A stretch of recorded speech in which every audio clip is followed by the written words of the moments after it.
When you first drive up, you're gonna know you're at Suire's. With our paintings on the wall, and I think we're one of the only restaurants that has our menu on the wall.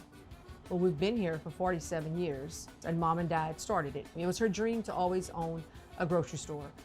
And then from a grocery store, we opened up the restaurant. Mom always wanted this place for people to come to gather and just enjoy some authentic Cajun food. We're known for our turtle sauce piquante, and you get a piece of fish, potato salad, bread, cake. That's 38 years every Friday on the plate lunch. We have crawfish etouffee, shrimp po' boys, hamburgers, just about anything you want, or we'll make it up for you.